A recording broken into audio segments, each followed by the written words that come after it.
अस्सलाम वालेकुम, welcome to this show. और हमारी मुलाकात होती है थर्सडे को। प्रोग्राम होता है ज़ियाबीतस के साथ कैसे जिएं। डॉक्टर मोहम्मद इम्तियाज़ हसन से पूछिए। तो आपकी मुलाकात कराते हैं consultant diabetologist, medical director diabetics institute Pakistan, doctor Mohammad Imtiaz Hasan से। अस्सलाम वालेकुम डॉक्टर साहब, एक दफ़ा फिर से प्रोग्राम में खुशामदीद। और हमारे साथ तशरीफ़ रखती हैं क्लिनिकल साइकोलॉजिस्ट और diabetes educator miss Mahvish Idrees. आपको भी प्रोग्राम में खुशामदीद कहते हैं। नाजरीन, कोई वक्त ज़ाया किए बगैर सबसे पहले डॉक्टर साहब से हम पूछने वाले हैं आज का पहला सवाल, और फिर बहुत सारे सवालात जमा करके लाई हैं रोज़मर्रा हमारे जितने भी डायबिटिक्स आते हैं उन्हीं के तनाजुर में, और फिर जो आप लोग सवाल भेजते हैं हमें प्रोग्राम के दौरान वो सब जमा किए हैं मिस महविश ने, वो भी पूछेंगे सवालात। डॉक्टर साहब तवज्जो दीजिएगा प्लीज़। पहला केस स्टडी जो है आपके साथ डिस्कस कर रहे हैं। कहते हैं कि मुझे गुज़श्ता 10 साल से शुगर है और HbA1c 7.3 है। इंसुलिन इस्तेमाल कर रहे हैं। कुछ अर्सा पहले इनके डॉक्टर ने कहा कि ब्लड प्रेशर भी इनको है, और ब्लड प्रेशर जो उस वक्त निकला था वो 150/90 था। क्या ये आपसे जानना चाहते हैं, सेकंड ओपिनियन लेना चाहते हैं कि क्या ये जो ब्लड प्रेशर आया है ये वाकई इनको ब्लड प्रेशर है, और ये भी बताइएगा कि डायबिटीज़ के साथ ब्लड प्रेशर है उसके क्या असरात हो सकते हैं, और इनको कौन सी अद्वियात लेनी चाहिए डायबिटीज़ के लिए और कौन सी लेनी चाहिए ब्लड प्रेशर के लिए। ये क्योंकि डायबिटीज़ है और इनको साथ इंसुलिन पे है, शुगर इनकी स्लाइटली अंडर कंट्रोल नहीं है क्योंकि इनका A1C 7.3 है। तो शुगर का कंट्रोल इनको चाहिए, अच्छा कंट्रोल चाहिए। अच्छा, बहुत सारे ब्लड प्रेशर के बारे में याद रखें कि जो ब्लड प्रेशर, शुगर और कोलेस्ट्रॉल यानी जिसको लिपिड्स कहते हैं, या और इस तरह के और दो, मोटापा, ये सारी चीज़ें जो हैं वो एक ही फैमिली के मेंबर हैं। एक ही तकड़ी के चट्टे बढ़ते हैं। एक ही, यानी अगर किसी को डायबिटीज़ है उसको ब्लड प्रेशर भी हो सकता है, हार्ट डिजीज़ भी हो सकती है, कोलेस्ट्रॉल डिस्टर्ब हो सकता है। जिसको कोलेस्ट्रॉल डिस्टर्ब है उसको ब्लड प्रेशर भी हो सकता है, हार्ट डिजीज़ भी, डायबिटीज़ भी हो सकती है। तो ये सारे एक दूसरे से इंटरचेंज होते रहते हैं। यानी जो डायबिटिक है उसको जो हाइपरटेंशन के चांसेस ज़्यादा जो इनको हुआ है, ये बैड कंपनी इकट्ठी हो जाती है। ये बैड कंपनी इकट्ठी हो जाती है। दूसरा, एक मिथ जो बड़ी कॉमनली ब्लड प्रेशर के बारे में कहती है, एज जमा 100, अगर आपका ब्लड प्रेशर हो तो मैं ठीक हूँ। जैसे किसी की उम्र 50 साल है तो उसका 150 ब्लड प्रेशर सिस्टोलिक, यानी ऊपर वाला जो ब्लड प्रेशर वो नॉर्मल है जी। हालांकि ये मिथ है, ये गलत फहमी है जिसको दूर करना बहुत ज़रूरी है। ब्लड प्रेशर हर आदमी के लिए इरिस्पेक्टिव ऑफ द एज, और उसको हम एक कैटेगरी में देते हैं। नॉर्मली हम ब्लड प्रेशर का थोड़ा सा भी कुछ कंट्रोवर्सी चली थी कि उसका लिमिट लो कर दी, लेकिन still we are having the same limit कि अगर इनका, जैसे इनका ब्लड प्रेशर 150/90 है जी, इनको जो ब्लड प्रेशर है वो अपना 140/80 से नीचे रखना चाहिए एट एनी कॉस्ट। तब ये, अगर खुदा ना खासा कोई ऐसा मरीज़ है जी जिसको गुर्दों की इन्वॉल्वमेंट है, जिसका क्रेटिन ज़्यादा है, तो उसमें ब्लड प्रेशर का जो लिमिट है वो हम और मज़ीद कम करें, 120/80 से कम रखते हैं। जितना हम कम रखेंगे उतना बेहतर है। ओके। और बहुत सारे हमारे पेशेंट हैं, एक बड़ी मिथ का उसका ख्याल होता है कि मेरा ब्लड प्रेशर लो रहता है। पूछते हैं कितना जी, मेरा 100/70 है या 90, मेरा लो हो गया। तो मैं फटाफट नमक डाल के, मैंने नमक वाला अंडा खाया या नमक वाला पानी पीना शुरू कर दिया, और मैंने उसको फौरन, मेरा लो हो गया तो मुझे चक्कर आ गए थे, फलां गया। तो लो ब्लड प्रेशर ऐसा सच नहीं है आमतौर पर। डॉक्टर साहब, जब चले ब्लड प्रेशर लो कोई चीज़ नहीं है आप कह रहे हैं, मगर किसी को चक्कर आ रहे हैं, किसी का दिल डूब रहा है, कदम लड़खड़ा रहे हैं, धुंधला से नज़र आ रहा है, तो देखिए ब्लड प्रेशर जो है ना 2-3 वजूहात से कम होता है जो कॉमनली वजूहात हैं। एक तो डिहाइड्रेशन, जो शदीद गर्मी है, पसीना इतना निकल गया, पानी की कमी हो गई, तो इसमें ज़ाहिर ब्लड प्रेशर लो हो सकता है। पानी पिएँ। और जो अपना दूसरा ये है कि खुदा ना खासा कोई हार्ट अटैक ऐसा आ गया कि हार्ट की जो फंक्शन पंपिंग वो डिस्टर्ब हो गई। तीसरी जो चीज़ है कि वॉल्यूम लॉस हो गया, यानी कि खुदा ना खासा खून बह गया अंदरूनी या बैरूनी तौर पे, तो उसकी वजह से है। तो मोस्ट लाइकली ये कम कॉमन चीज़ें हैं। जो कॉमन चीज़ है वो जो मैंने जो अक्सर अपनी प्रैक्टिस में देखा, लोग थकावट का शिकार होते हैं। अच्छा। थकावट, डिप्रेशन, और ये जो चीज़ें होती हैं ना, ये आपको इसी तरह लो मूड, चक्कर आने, घबराहट होना, जो बड़ी कॉमन सिम्टम जो मैंने देखी है अपने पेशेंट्स के अंदर, हाथ पाँव सुन्न होना, सुन्न होना, और ठंडे जो हो जाते हैं, एक तरफ सुन्न हो जाता है। यानी वो सीवियर एंग्जाइटी की मेरे ख्याल से वो फॉर्म है, जिसको लोग एक एट्रीब्यूट करते हैं कि ये शायद मुझे कोई डायबिटीज़ की वजह से है या किसी और वजह से है। तो इसमें डिफ्रेंशिएट करना बहुत ज़रूरी है। क्लिनिशियन का काम है कि उसके पेशेंट को रीअश्योर कराए, तो मिस महविश के पास भेजे। सही है। तो एंग्जाइटी को देखें। देखो, तो उसमें फिर जो है उसको जो है रूल आउट करना ज़रूरी है। अच्छा, जब हम बात कर रहे थे कि ब्लड प्रेशर जिसमें मैंने बताया 140/80 से कम, ये दिस इज़ द बार। इससे नीचे नीचे रहेंगे तो आपके मामला तो दुरुस्त हालत में चलते रहेंगे। अच्छा, अब अद्वियात, बहुत सारे जो फिजिशियन हैं वो कुछ ऐसी अद्वियात इस्तेमाल करते हैं जो सिर्फ ब्लड प्रेशर को तो कंट्रोल करती हैं, लेकिन जिस्म को कोई ऐसा दूसरा कोई ख़ास फ़ायदा नहीं पहुंचाती।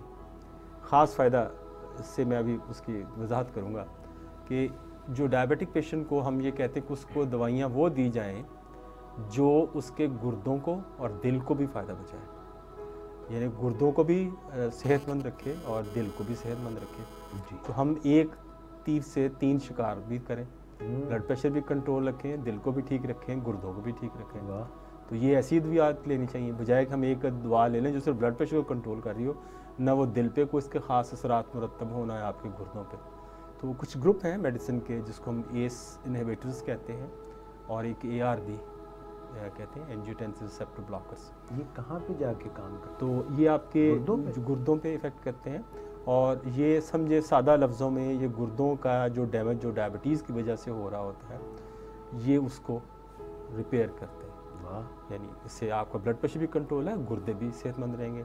और दूसरा जो है कि जो खून की नालियाँ उसकी रीमॉडलिंग करते हैं, यानी उनको एक ऐसी हेल्दी शेप में ले आते हैं जिससे आपको जो ब्लड प्रेशर भी कंट्रोल होता है और आपको हार्ट डिजीज़ होने के ख़तरे भी कम हो जाते हैं। लवली। तो आपके जो डॉक्टर का ये काम है कि वो आपको उन अद्वियात की तरफ लेके जाए जिससे आपको एक दो का जिसको कहते हैं वो इसका फ़ायदा उठाएं आप, कि वो अद्वियात में इस्तेमाल करते हैं। तो इनको भी चाहिए कि एक तो अपनी शुगर की अद्वियात पे उसको रिव्यू करें और अपना कंट्रोल बेहतर करें, उससे भी काफ़ी फ़र्क पड़ेगा।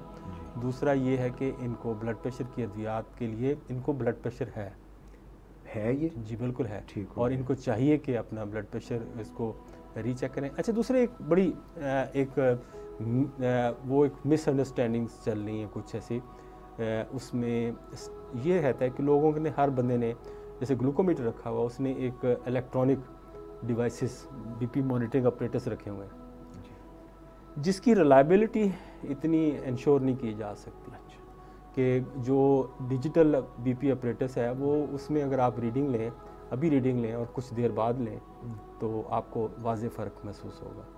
हालांकि जो बेस्ट तरीका है वो ब्लड प्रेशर मेजर करने का वो आपका मरकरी वाला, जिसमें पारे वाला मीटर, वो सबसे बेस्ट है।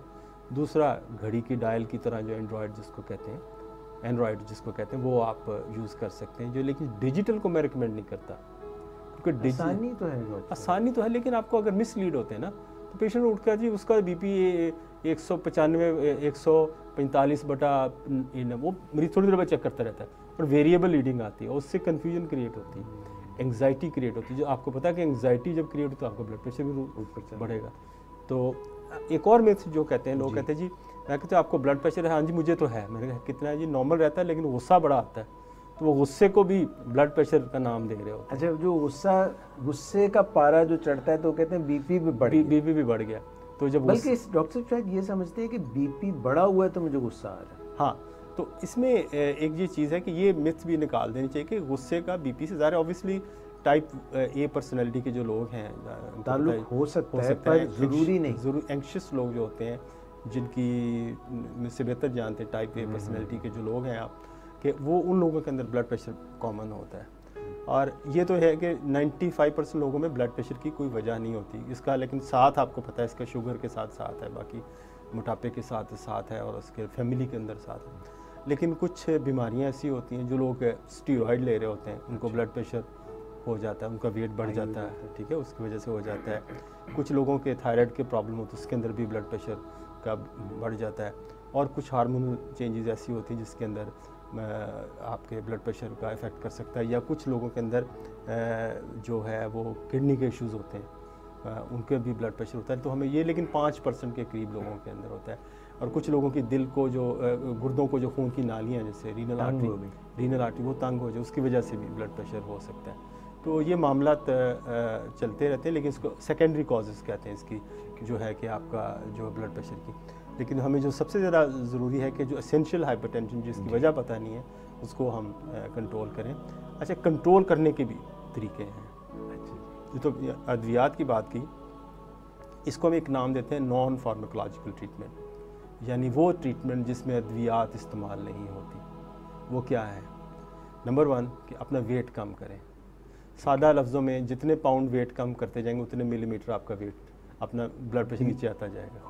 अगर आप 10 पाउंड कम करते हो 10 मिलीमीटर नीचे आ जाएगा, which is good, which is very good. मतलब जैसे अगर इनका 150 है तो ये अगर 10 पाउंड कम कर लें तो 10 मिलीमीटर यानी ये 140 पे आ जाएंगे बग़ैर अद्वियात के। गुड, ठीक है। दूसरा कि जो साल्ट का इंटेक है वो कम करें अपनी खुराक के अंदर। बाज़ औक़ात जो नमकियात हैं, जो नमक है ख़ास तौर पे जिसको सोडियम क्लोराइड कहते हैं, उसको हमें बड़ा ऑप्टिमाइज़ तरीके से लेना पड़ता है। हम एक तो हंडिया में नमक डाला होता है, फिर हम जो है उसको नमक छिड़कते हैं, एक्स्ट्रा नमक कम है जी, नमक लेके और उसको ज़ख्मों पे ज़ख्मों पे भी छिड़का जाता है और सालन में भी छिड़का जाता है। तो सालन में जब छिड़कते हैं जी वो तो नमक कम है, बड़ा कम है, उसको छिड़कते हैं। फिर टेबल सॉल्ट जिसको हम एडिड सॉल्ट कहते हैं। तो और फिर है कि जी वो तो जी ये बड़े अच्छा मूलियाँ खा रहे हैं और साथ नमक डाल के खा रहे हैं और मुख्तलिफ़ चीज़ों पे नमक ऐड। डॉक्टर साहब, मैं बहुत माजरत के साथ यहाँ पे एक बात बीच टोक रहा हूँ आपको, यू वर टॉकिंग सीरियसली। मुझे एक बात याद आ गई। एक बंदा था, वो आके कहता है कि ए ताड़ी जड़ी टूथपेस्ट है ਉਹਦੇ 'ਚ नमक है, कहता आहो हैगा ज़रा माल्टे तो मंगवा। Please continue. और जैसे अभी माल्टों का जिक्र किया है, तो माल्टे बज़ाते ख़ुद एक बड़ी अच्छी ग़िज़ा है और अच्छा फ्रूट है, लेकिन आप उसमें नमक डाल के अपने ब्लड प्रेशर को बढ़ा रहे होते हैं। और कुछ ग़िज़ाएँ ऐसी होती हैं जिसके अंदर हिडन सॉल्ट होता है, जैसे मछली को भी अंदर उस अपना सॉल्ट होता है। तो हमें इन चीज़ों के इस्तेमाल में एहतियात से कम लेना चाहिए। दूसरा है कि इसको और जो इसको ठीक करना है, नमक का इंटेक कम करिए। और जो दूसरा जो आपने ये करना है कि रेगुलर एक्सरसाइज करें, रेगुलर वॉक या एक्सरसाइज कोई भी करते हैं जो वेट ट्रेनिंग ना हो, मतलब आप हैवी वेट ना उठा रहे हो, ऐसे जी डंबल उठा रहे हो, वजन उससे आपका सिस्टोलिक ब्लड प्रेशर बढ़ सकता है। तो ऐसी जो वॉक है, स्विमिंग है, वॉक है, साइकिलिंग है, इससे आपका ब्लड प्रेशर अच्छे स्मूथ कंट्रोल में आता है। और उसके डेयरी प्रोडक्ट्स, यानी कि जो फैट फ्री डेयरी प्रोडक्ट्स हैं आप यूज़ करें, जैसे दूध है, दही है, योगर्ट है, तो ये यूज़ करें, इससे भी जिसके अंदर हाई कैल्शियम हो। और हाई पोटेशियम वाले फ्रूट्स जैसे किन्नू है, माल्टा है, ग्रे फ्रूट है, तो ये जो सिट्रस वाले फ्रूट है जिसके अंदर पोटेशियम की मिकदार ज़्यादा होती है, ये भी ब्लड प्रेशर को कंट्रोल करते हैं बगैर किसी नमक। Non pharmacological. हाँ, तो ये सारा नॉन फार्माकोलॉजिकल ट्रीटमेंट है जिसको हम इसको डैश डाइट भी कहते हैं, ठीक है। तो इसको हम कर सकते हैं, अपनी ज़िंदगी के अंदर इनकॉर्पोरेट करें, तो इसमें डायबिटीज़ को भी हेल्प मिल सकती है। देखिए, अगर जो मेजर चीज़ है जैसे वेट है, वेट कम करते तो आपकी शुगर भी ठीक होना शुरू हो जाती है, आपका ब्लड प्रेशर भी ठीक होना शुरू हो जाता है और फ़ायदा ही फ़ायदा है। वज़न भी आपने इसी तरह फरमाया। डॉक्टर साहब, एक दो बातें और, बहुत आपने सैर हासिल और मरबूत गुफ्तगू की ब्लड प्रेशर पे। कुछ लोग हैं वो एकदम जब उठ के खड़े होते हैं, कुर्सी पे बैठे हैं, लेटे हुए थे, उठ के खड़े हुए, नमाज में सजदे में गए, उठ के खड़े हुए, उनको बड़े चक्कर आते हैं। ये क्या वजह हो सकती है, ये क्या करें? इसमें बाज़ औक़ात इसमें एक तो वजूहत, कुछ जो लोग लॉन्ग स्टैंडिंग डायबिटिक होते हैं, जिनको काफ़ी अरसे से डायबिटीज़ होती है, उनके अंदर न्यूरोपैथी हो जाती है, जैसे पाँव सुन्न हो जाते हैं।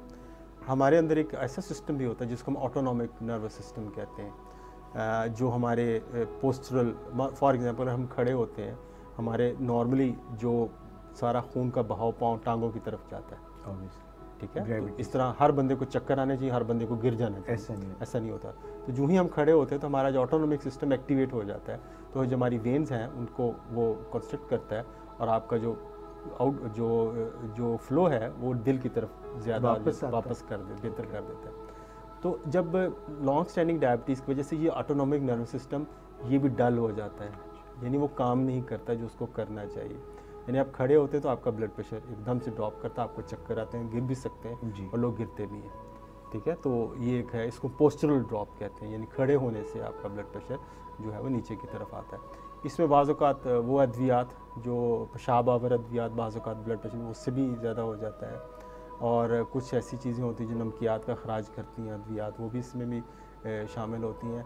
तो हमें चाहिए कि, और डॉक्टर को चाहिए कि जो ख़ास तौर पे जो प्राइमरी केयर में डॉक्टर्स हैं, अगर प्रोग्राम की वसात से ये कहूँ कि अपने पेशेंट का जो डायबिटिक है उनका पोस्चरल ड्रॉप जरूर चेक करें।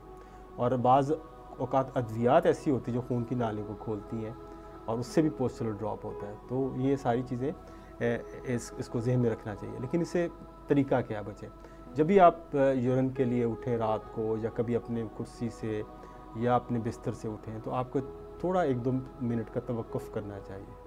एकदम न उठें और कुछ देर बैठें, फिर उसके बाद आराम से खड़े हों और फिर अपना जो चलना शुरू करें। तो इससे भी काफ़ी फ़र्क पड़े। लेकिन अगर वाकई आपका ड्रॉप होता है तो अपने डॉक्टर से मशवरा करें, और उसकी अद्वियात में मुनासिब तब्दीली कर सकते हैं, जिससे आपके ये पोस्टल ड्रॉप वाला मसला हल हो सकता है। मिस महाविश, एक सवाल और इसी ज़िम्मे में पूछ लूँ, फिर आपकी बारी। डॉक्टर साहब, ये जो ब्लड प्रेशर कम करने वाली अद्वियात होती हैं, जिसमें अभी आपने 1-2 जिक्र किए, एक तो ये आपने एस इनहिबिटर्स का, आब्स का जिक्र किया, गुर्दों के साथ जो है ये आपने कहा 1 पंथ 2 का, फिर आपने पेशाब आवर दवाइयों का किया जिसमें नमकियात भी खारिज हो सकती हैं। इसके अलावा कोई ऐसी दवाइयाँ भी होती हैं ब्लड प्रेशर कम करने वाली, जिनमें कि कोई दिल के ऊपर जिनका असर हो, या दिल की धड़कन को कम करें, या कोई कैल्शियम जो दिल में आ रहा होता है उसके ऊपर कोई, तो इनके भी कोई असरात होते हैं, इनको भी कोई देखभाल के करते हैं, कोई इनसे भी एडिशनल फ़ायदे या नुकसान हो सकते हैं? हाँ, देखिए, जैसे बीटा ब्लॉकर्स हैं जिसको हम कहते हैं, जो दिल पे इफ़ेक्ट करते हैं, हम देते हैं कुछ लोगों में। जो एक प्योर बीटा ब्लॉकर है वो दिल की धड़कनों को भी कंट्रोल कर, जिसमें लोगों में मसला हो कि उनका टैकीकार्डिया यानी दिल की धड़कन तेज़ रहती है और ब्लड प्रेशर भी रहता है, तो उनको ऐसी अद्वियात देते हैं जो दिल की धड़कनों को भी कंट्रोल करें। और जो ब्लड प्रेशर कंट्रोल करने के लिए एक और जो अद्वियात है, जो कैल्शियम चैनल ब्लॉकर्स जिनको कहते हैं, बड़े कॉमनली यूज़ होते हैं, बड़ा अच्छा कंट्रोल करते हैं। लेकिन ये है कि उनके साथ एक प्रॉब्लम होता है कि वो सूजन करते हैं पैरों के अंदर, तो बाज़ औक़ात हमें दवाइयों को बंद करना पड़ता है। तो बीटा ब्लॉकर का इंतखाब हमें बड़ी एहतियात से करना चाहिए जी। लेकिन वो फर्स्ट लाइन ट्रीटमेंट नहीं है। फर्स्ट लाइन ट्रीटमेंट मैंने जो आपको बताया, ये दोनों वो ट्रीटमेंट है। अच्छा, बाज़ जो हमारे बूढ़े पेशेंट होते हैं जिनको प्रोस्टेट का प्रॉब्लम होता है, यानी यूरिन को उनको मसाइल होते हैं, रुकता है, रुक के आता है, प्रोस्टेट का मसला है, तो उनमें ऐसी अद्वियात हैं जिसको अल्फा ब्लॉकर्स कहते हैं, वो हम देते हैं, जिससे उनका ब्लड प्रेशर भी कंट्रोल होता है और प्रोस्टेट का मसला भी हल हो जाता है। तो बजाय कि आप पेशेंट की जो लिस्ट है दवाइयों को बढ़ाते चले जाएँ, तो ऐसी अद्वियात का इंतखाब करें जो ड्यूअल एक्शन हो और एक दूसरे के एक्शन को सप्लीमेंट करें, सिनर्जिस्टिक इफेक्ट हो जिसका। Thank you very much doctor. जी मिस। सर, अभी वेट की बात कर रहे थे हम कि वेट मैनेज करने से बहुत सी बीमारियों से भी छुटकारा पाया जा सकता है, specifically in context two diabetes. तो इसी के रेफरेंस से मेरे पास भी क्वेश्चन है। एक व्यूअर ने हमें कांटेक्ट किया, एनोनिमसली कांटेक्ट किया, and he was actually concerned about himself and his wife too. दोनों को डायबिटीज़ है और ये कहते हैं कि ये खुद 33 ईयर्स ऑफ एज के हैं, 90 kg इनका वेट है एंड 5'7" हाइट है, और इनकी wife she is 27 years of age, 5'3" height है जी, वेट 160 पाउंड्स है, अलॉन्ग विद हार्मोनल इश्यूज। जो डॉक्टर 160 पाउंड केजी मेरे ख्याल से बनेंगे 160 पाउंड, ये 72 73 kg बने। अच्छा, ठीक। तो पहले तो ये जानना चाह रहे हैं कि क्या ये ओवरवेट हैं या ओबीज हैं, व्हाट इज़ द डिफरेंस, और ये क्या ऐसी इसको मैनेज करें कि इनका लाइफस्टाइल जो वो बेहतर हो जाए। डायबिटीज़ बेहतर। देखिए, इस पर हम इसको ना BMI से ज़रूर थ्रू कैलकुलेट। BMI क्या होता है कि आपकी हाइट और वेट को एक तनासब के साथ, एक कैलकुलेटर के साथ हम कैलकुलेट करते हैं। नॉर्मल जो हमारे एशियंस का जो BMI है वो 24 किलोग्राम पर मीटर स्क्वायर से कम होना चाहिए। तो अगर 24 से ज़्यादा है तो ऑब्वियसली हम ये ओवरवेट है, और अगर 30 से ज़्यादा है, 35 से ज़्यादा है तो ओबेसिटी की तरफ, शदीद मोटापा। तो दोनों मोटापे का शिकार है, ओबेसिटी का है शिकार है। ओबेसिटी के बारे में याद रखिए कि मोस्टली ये फेमिलियल होती है और जेनेटिकली ट्रांसफ़र होता है, लेकिन बाज़ औक़ात जीन्स होते हुए भी हम अपने लाइफस्टाइल को ऐसे कर लेते हैं कि हमें मोटापे का शिकार हो जाते हैं। और इसमें जो हमने कई प्रोग्राम्स में बात भी की है कि मोटापा जो है वो डाइट से ज़्यादा रिलेटेड है, खुराक से ज़्यादा रिलेटेड है। हमारी जो खुराक है वो टोटली इम्बैलेंस है। हम बहुत सारी खुराक जो होती है खाने पीने की, उसमें हम उसको मामूली सी समझते हुए उसको कोई अहमियत नहीं देते और अपनी ज़िंदगी का हिस्सा बना लेते हैं। तो उससे होता है कि आपका जो लेवल है वो आपका जो बॉडी वेट है वो बढ़ता चला जाता है। और इसमें मैं इसकी मिसाल से भी इस तरह दूँगा, एक chocolate cookie, just small chocolate cookie, मेरे एक आदमी रोज़ खाना शुरू कर देता है और बड़े शौक से खाता है रोज़ की, ये तो छोटा बिस्किट से क्या फ़र्क पड़ता है। तो ये अंदाज़ा लगाया कि एक साल के अख्ताम पे उसका वज़न 2.4 kg बढ़ सकता है एक चॉकलेट कुकी खाने से। और जो हमारा खाने जो कुकिंग हैबिट है, इस पर हम काफ़ी बात करें, अभी कुकिंग हैबिट की बात करें, ईटिंग हैबिट की बात नहीं कर रहे। कुकिंग हैबिट क्या है कि हमारे यहाँ जो सारे खाने हैं वो भूने जाते हैं। और भुने कैसे जाते हैं कि वो ऑयल के अंदर या जो भी घी है उसके अंदर भुना जाता है। भुनना लफ्ज़ शायद एक छोटा सा, इसको अंग्रेज़ी में हम कहते हैं फ्राई करते हैं। तो हम इसको फ्राई कर रहे होते हैं हर खाने को, उसके साथ मसाला और चीज़ें, जब तक उस हमारे सालन में, शोरबे में या दाल को अच्छा तड़का ना लगा हो तो वो घर वाले जो हैं वो खाने को रिजेक्ट कर देते हैं कि ये है, इसमें ना कोई टेस्ट है ना कुछ ना बात। बेसिकली हम खानों के जायके से ना आशना है, खुराक के खाने से ना आशना है। हमें ये नहीं पता इस सब्ज़ी का क्या जायका है, इस मछली का ओरिजिनल टेस्ट क्या है, इस गोश्त का ओरिजिनल टेस्ट क्या है। हम उस मसाले के टेस्ट को, अपना टेस्ट बर्ड्स को उस मसालों के मुताबिक एडजस्ट कर लें, तो हम अपने उन जो टेस्ट बर्ड को हमारे सूट करता है, मज़े लगता है, वो हम उसके आदी हो चुके हैं। तो ये एक बहुत बड़ा फैक्टर है। ये देखें कि ऑयल जो है या घी है या ऑयल है, उसका 1 ग्राम के अंदर 9 कैलोरीज है, आटे के अंदर 4 कैलोरीज है 1 ग्राम के अंदर। तो अगर आप एक बड़ा चम्मच, मैं चम्मच तो नहीं कहते, हमारे यहाँ तो वो लोग जो हंडिया भूनने होते हैं ख़वातीन, पूरा पवा कप डाला हुआ और उसके अंदर कम से कम कुछ 4-5 हज़ार कैलोरीज का वो होता है। तो वो जब वो डाला जाता है, 1 नहीं 2 नहीं 3 डाले जाते हैं, पुलाव में और डलता है। तो वो कुछ सब्ज़ियाँ वो ज़्यादा उसको चूसती हैं उसमें, और फिर दाल बेचारी बच जाती है, उसमें हम तड़का लगा देते हैं, मक्खन का तड़का और घी का तड़का, तो उसको भी हम उस हवाले से ले जाते हैं। तो ये सारी चीज़ें जो वेट को हमारे प्रमोट करती हैं। हम जब बात करते हैं, हम कहते हैं आप कितनी रोटियां खाते हैं, रोटी खाते हैं दिन में, सुबह दोपहर शाम, हम ये नहीं पूछते कि आप सालन कितना लेते हैं। तो सालन की जो क्वान्टिफाई करना वो भी ज़रूरी है कि जो सालन की एक प्लेट है, अगर आप 1 या 2,000 कैलोरीज की प्लेट एक ले रहे हैं, तो आपका जो एक मील अगर 2-2.5 हज़ार कैलोरीज पे मबनी है, तो हम ये तवक्को रखते हैं कि ये वेट बढ़ाएगा। क्योंकि आपके जो बेजल मेटाबॉलिक रेट, जिसको हम एक बुनियादी जो आपकी एनर्जी चाहिए होती है, उसको हम BMR कहते हैं, अगर हमें पूरे दिन में 1800 कैलोरीज की ज़रूरत है या 2000 कैलोरीज की ज़रूरत है, तो अगर हम 3000 कैलोरीज खा रहे हैं या 4000 कैलोरीज पर डे खा रहे हैं, तो ये जो एक्स्ट्रा कैलोरीज हैं, ये जो एक्स्ट्रा है, ये फ़ैट की शक्ल में हमारे जिस्म में ये डिपॉजिट हो जाएगी। तो ये जो डिपॉजिट होगा, ये चर्बी की शक्ल में डिपॉजिट होगा। तो जो चर्बी basically this is our saving bank, जो हमने चर्बी सेव की है डाइट से, रोज़मर्रा डाइट से। तो ये अंदाज़ा लगाया कि अगर एक बंदा 1 पाउंड वज़न कम करना चाहता है, तो उसको जो है कि 3500 कैलोरीज बर्न करनी पड़ेंगी। 3500 कैलोरीज वो बर्न करेगा तो 1 पाउंड कम हो। तो ये अंदाज़ा लगाएं कि बढ़ाना कितना आसान है और उसको लूज़ करना कितना मुश्किल है। तो इसमें हम वही है कि लाइफस्टाइल मॉडिफिकेशन, अपनी जो कुकिंग हैबिट्स हैं उसको मॉडिफाई करें, लेस फैट के साथ हम खाना सीखें, खानों का ओरिजिनल टेस्ट हम सीखें। ग्रिल्ड फूड का हमें टेस्ट नहीं पता होता, जो स्टीम्ड फूड का हमें टेस्ट नहीं पता, वो हमें उस फूड्स, ऐसे फूड्स को हम इस्तेमाल कर सकते हैं। और फ्रूट्स का इस्तेमाल वैसे खुद वो आपके लिए हेल्दी है।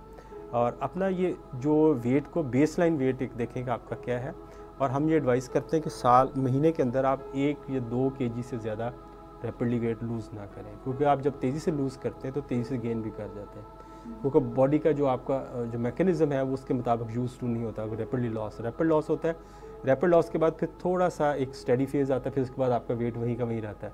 इनिशियल लोग कहते हैं हम 4 किलो वज़न लूज़ किया, उसके बाद मज़ीद कम नहीं हो रहा, तो विद ऑल देयर एफर्ट्स। तो इसमें हम ग्रेजुअली स्लोली इसको करें तो ज़्यादा फ़र्क पड़ेगा। बहरहाल ये दोनों इनका बेसिकली इनको अद्वियात की भी ज़रूरत हो सकती है, क्योंकि ऐसी अद्वियात मौजूद हैं जो वज़न को कम करती हैं, जो सेफ़ है। हाँ सेफ़ है। उसमें जो है कि ऐसी अद्वियात हैं जो चर्बी को इंटेस्टाइन में, जो खून में, जो आपकी खुराक के अंदर जो फैट होती है उसको खून में नहीं जाने देती। ठीक है, तो एक एंजाइम होता है लाइपेस, वो जो चर्बी को, ऑयल को या आपके घी को मेटाबलाइज करके अंदर उसको तोड़ के उसको इंटेस्टाइन को जिस्म का हिस्सा बनाता है। तो ये वो उस लाइपेज एंजाइम को इनहिबिट करती है अद्वियात है, तो ऑर्लिस्टेट जिसको हम कहते हैं, तो वो उस एंजाइम को इनहिबिट करती है, तो वो आपकी जो खुराक के अंदर फैट है उसको इंटेस्टाइन में नहीं जाएगी, तो जिस्म का जुज़्व बदन भी नहीं बनेगी, तो उससे भी वेट कम होता है। कुछ और अद्वियात हैं वो पाकिस्तान में अवेलेबल नहीं है, जो आपके सेंट्रली एक्टिंग भी हैं और थोड़े से उसके साइड इफ़ेक्ट्स भी हैं, लेकिन बहरहाल FDA अप्रूव्ड है, तो वो भी यूज़ किया है। लेकिन जो सबसे बड़ा जो मार्जिन है वो आपका जो लाइफस्टाइल मॉडिफिकेशन, उसको अगर चेंज करें तो आपका वेट ज़्यादा बेहतर तरीके से कंट्रोल हो सकता है। अच्छा sir, I would like to add कि बिंजिंग और जंकिंग बहुत ज़्यादा कर रहे हैं आजकल जितने भी लोग हैं, तो आई थिंक ये भी कंट्रीब्यूट करता है आपकी ओवरवेट में बहुत ज़्यादा। देखिए जो बिल्कुल करना चाहिए, और जो हमारे मुल्क में एक जो रवाज फैल गया है फिज़ी ड्रिंक्स, उसके बाद जो फास्ट फूड है जो हमारी बहुत कॉमनली है, ख़ास तौर पे जो यंगर जनरेशन है वो बहुत इसकी शौकीन है, और उसकी प्रोमोस चलते हैं, उसकी मुख्तलिफ डील्स हैं, उसकी स्कीमें चलती हैं, अपसाइज मील्स चलते हैं, और उसको बड़े बड़े बैनर्स पे, बड़े बड़े पोस्टर्स पे हम उसको करते हैं, लेकिन without telling them how many calories they are containing. तो ऑब्वियसली जैसे फूड अथॉरिटी दूसरे काम कर रही है, तो मेरे ख्याल से ये मैंडेटरी होना चाहिए कि हर ग़िज़ा पे लिखा हो कि इसके अंदर ये कैलोरीज हैं और ये इसके इंग्रेडिएंट्स हैं और ये आपका इतनी है ये। और साथ मेरा तो ख्याल है कि वार्निंग भी अब वो वक्त आ गया है कि हम कोल्ड ड्रिंक्स पे भी वार्निंग सिगरेट की तरह लिखी जाए कि ये हमें नुकसान पहुँचा सकता है। डॉक्टर साहब, अच्छी बात यह कि बहुत से स्कूल्स और तालीमी इदारे, कॉलेजेस, यूनिवर्सिटीज़ में फ़िज़ी ड्रिंक्स का दाखिला मना भी कर दिया जी। हम पंजाब उधर गए एग्रीकल्चर यूनिवर्सिटी फैसलाबाद, तो वहाँ पे कोई फ़िज़ी ड्रिंक्स उनके कैफेटेरिया में नहीं। अच्छा, एक बड़ी एक आयरनी है, देखिए हम बात करते हैं, जैसे मैं अभी हम जब स्टूडेंट में था तो उस वक़्त जो स्पोर्ट्स बड़ी हमारी मुल्क की वो क्रिकेट है, उसको क्रिकेट बड़ी अच्छी स्पोर्ट है, एग्जर्टिव स्पोर्ट भी है, और उसको जो स्पॉन्सर थे वो सिगरेट बनाने वाली कंपनी करती थी, ठीक है, और उसका नाम भी उसी पे था, उस सिगरेट वाली बनाने कंपनी पे। तो ये क्या एक कॉन्ट्राडिक्टिव चीज़ है, आयरनी है कि आप जो सिगरेट पी के वो बंदे का वो एक्सरसाइज नहीं कर सकता, अच्छा खेल नहीं कर सकता, तो वो कंपनी उसको सपोर्ट कर रही है ताकि लोगों के दिल से वो खौफ दूर हो जाए कि सिगरेट मुझे डिसेबल कर सकता है। अब क्या है डॉक्टर साहब? और अब देखें, अभी भी हमारे स्पोर्ट्स इवेंट है, उसमें भी देखें कि आप फिज़ी ड्रिंक्स बनाने वाली जो कंपनीज हैं शर्ट्स पहनी और बहुत बड़े बड़े स्पॉन्सर्स हैं, और वो उसको बड़ी तरीके से स्पॉन्सर करते हैं। कुछ लोग कुछ टीवी पे म्यूज़िक शोज़ को स्पॉन्सर कर रहे हैं कि ताकि, और जो बड़े बड़े कॉलेजेस के अंदर शोज़ होते हैं उनको ये बहुत बड़े स्पॉन्सर हैं। तो ये आपके दिल से वो फियर दूर कर रहे हैं कि ये कोई आपके लिए कोई हार्मफुल चीज़ है। तो मेरा ख्याल है रग़बत दिला रहे हैं, और रग़बत दिला रहे हैं कि ये शायद यूथ का ये तरीका है। तो ये साइकोलॉजिकल वॉरफेयर जो चल रही है कि आपको साइकोलॉजिकली आपको उस तरफ लेके जा रहे हैं जो आपकी सेहत के लिए अच्छा नहीं है। बेसिकली ये हमारे जो इस मीडिया का या सोशल मीडिया का वो उस तरफ है कि हमें ये पता होना चाहिए ये सही चीज़ क्या है, गलत चीज़ क्या है, और इस्तेमाल कितना, उसका इस्तेमाल ठीक है कितना नहीं है। लेकिन ज़ाहिर है कि अब ये ड्रिंक्स हमारे वो चलते हैं, ये हमारी ज़िंदगी का हिस्सा बन गए, लेकिन ये देखें हमारी नई नस्ल को ओबेसिटी की तरफ लेके जा रहे हैं, ओबेसिटी डायबिटीज़ की तरफ लेके जा रही है, डायबिटीज़ हार्ट डिजीज़ की तरफ लेके जा रही है। तो हमारे जो हेल्थ केयर सिस्टम है वो इस बर्डन को बर्दाश्त नहीं कर सकता। सर, अब तो एनर्जी ड्रिंक्स भी आ गए। हाँ, एनर्जी ड्रिंक है, वो भी हाई कैलोरिक ड्रिंक्स हैं, और वो भी आपको और लोग धड़ाधड़ पी रहे हैं, बड़ी एनर्जी आ गई जी, बड़ी ताकत आ गई है। अब ताकत का पैमाना एनर्जी ड्रिंक्स के लेने पे है कि आप कितने एनर्जी ड्रिंक्स लेते हैं। एक दफ़ा तो सर सर्च जाती है ना, वो जब इतनी उसमें चीनी पता नहीं कितने सैशे होते हैं, उसमें ज़्यादा मसला होता है कैफ़ीन का, और कैफ़ीन हाई डोज के अंदर होती है, जो आपको एक थोड़ी सी यूफोरिक फीलिंग देती है कि आप अपने को बेहतर फील करते हैं, एनर्जी लेवल आपका बूस्ट कर जाता है, लेकिन एक मसनूई एनर्जी लेवल है। तो what goes up must come down. Yes, देखिए इस बजाय हम इस चीज़ को प्रमोट करने के हम अपने ये लाजम नहीं करें, क्योंकि बाज़ औक़ात मेरे पास पेशेंट छोटे शहरों से आते हैं, वहाँ पे कोई अच्छे पार्क्स नहीं है, वो कहते वॉक जाएँ कहाँ करें, ख़ासतौर पर ख़वातीन, उनके लिए तो कोई जगह नहीं है, ना एक्सरसाइज की, ना वॉक की, ना जिम की, ना कोई प्रॉपर चीज़ें हैं। तो इस कल्चर को, एक्सरसाइज के कल्चर को प्रमोट नहीं किया गया, जो फूड स्ट्रीट का कल्चर है उसको प्रमोट किया गया है, तो बहुत बड़ी एक कारण ही है। तो ये जो जिनका जिक्र हो रहा है, मियाँ बीवी हैं शायद, ये जो आपने बताया था, एक तरफ तो आपने डाइट के ऊपर बड़ी सैर हासिल गुफ्तगू की, दूसरी तरफ जो है एक्सरसाइज घर में अगर करें, कोई ऐसी ट्रेडमिल है या फिर कोई और सीढ़ियाँ चढ़ना अगर घुटनों में दर्द नहीं है, या कोई और योगा है या कोई इस किस्म की एक्सरसाइजेज जो बाहर जाए बगैर कर सकते हैं, तो कुछ ना करने से तो डॉक्टर साहब बेहतर। देखिए कुछ यही तो बात है कि कुछ करना कुछ ना करने से बहुत बेहतर है। अगर आपके वह सर्कमस्टेंसेस इजाज़त नहीं देते कि आप पार्क में जा सकें, तो मैं ये सजेस्ट करता हूँ कि आप ख़ासतौर पर डायबिटिक पेशेंट को हर खाने के आधा घंटा बाद 10 मिनट की आपके घर के बरामदे में वॉक कर लें, या आप जैसे है कि आप एक वॉच जो मिलती है, हेल्थ वॉच आजकल है जैसे वो है, या आपका जो मोबाइल है उसके अंदर एप्लीकेशन है वो आती है, फिटबिट है, तो वो आपके वो स्टेप्स काउंट करती है, आप जितना चलते हो, तो आप टारगेट रख लेंगे मैंने 10,000 स्टेप्स रोज़ चलना है, ठीक है, किसी भी तरीके से अपने काम काज में, तो आप ट्रैक रख सकते हैं इसको। आपका मोबाइल अगर आपकी जेब में है या पर, तो वो आपको रिकॉर्ड करके दे सकता है, जिससे आपको काफ़ी अंदाज़ा हो और ये आपको मोटिवेट भी करेगा कि मैंने 10,000 कदम अपने रोज़ाना करने हैं, which is a very healthy exercise. तो इस तरह भी हम इसको ट्रैक रख सकते हैं। और डॉक्टर साहब ये जो लोग एक्सरसाइज करते हैं, एक्टिव रहते हैं, फिज़िकली एक्टिव रहते हैं, उनका मूड मिजाज भी कुछ बेहतर होता है और उनकी शुगर भी कम होती है। शुगर भी कम होती है। देखिए जो लोग रेगुलर एक्सरसाइज करते हैं तो बॉडी के अंदर ऐसे हार्मोन्स बनते हैं जिसको हम एंडोर्फिन्स कहते हैं, और ये सुकून आवर हार्मोन्स हैं जो आपको पेन रिलीफ देते हैं, आपके मिजाज को, आपके मूड को एक बेहतर और कूल फॉर्म में रखते हैं।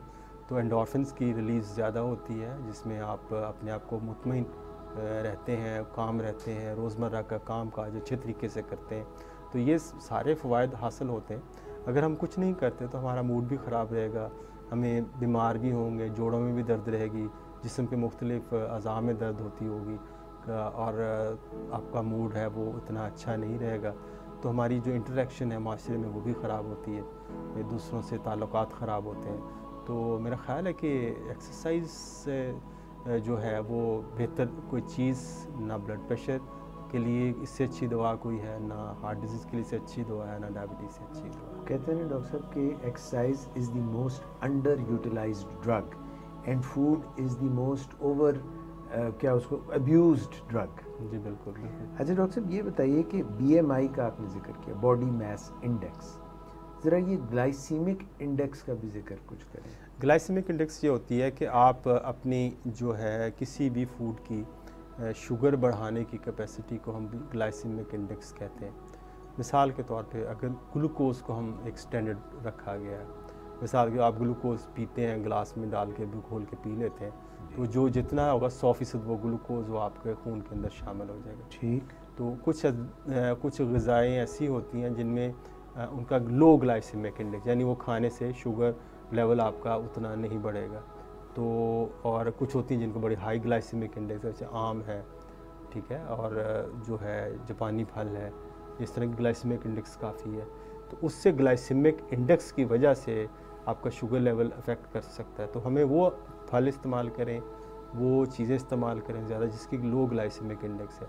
उसकी लिस्ट आपको आसानी से आप गूगल पे डालें, foods with low glycemic index के नाम से करें, तो आपको you can find long list of those things which you can utilize. ठीक हो गया जी। आपका है कुछ सवाल और? बिल्कुल सर जी पूछिए। आयशा समदानी साहिबा, she is one of our regular viewers. उन्होंने ये पूछा है कि इन्होंने अपना ब्लड शुगर टेस्ट करवाया है 79 आया, तो क्या इनको शुगर है या नहीं? अब इन्होंने ये मेंशन नहीं किया कि फास्टिंग है या, चाहे ये फास्टिंग भी है या रैंडम भी है, 79 ब्लड शुगर नहीं है मोस्ट लाइकली, डायबिटीज़ नहीं है। तो लेकिन ये है कि बेहतर जो डायग्नोस्टिक क्राइटेरिया जो हम वो कहते हैं कि ग्लूकोमीटर वाला जो है उस पर हम इतना ज़्यादा रिलाई नहीं करते किसी को डायग्नोज करने के लिए। तो बेहतर है कि जो वेन से ब्लड लिया जाए उसको हम देखें कि वेन का ब्लड है उसके अंदर क्या level, plasma level, glucose level, उसको ज़्यादा इंपॉर्टेंस देते हैं। अच्छा sir, with reference to women, अब जिनको डायबिटीज़ होती है तो क्या they are predisposed to have these yeast infections? हाँ, ये बड़ा इंपॉर्टेंट क्वेश्चन है। एक ख़ास तौर पे जो हम, मेरे ख्याल से हम कोई ऐसा प्रोग्राम करें जिसमें हम एक दफ़ा शायद हमने किया भी था वुमेन इन डायबिटीज़ पे, क्योंकि वुमेन एक बहुत बड़ा सेगमेंट है हमारे माशरे का, और मोस्ट नेग्लेक्टेड।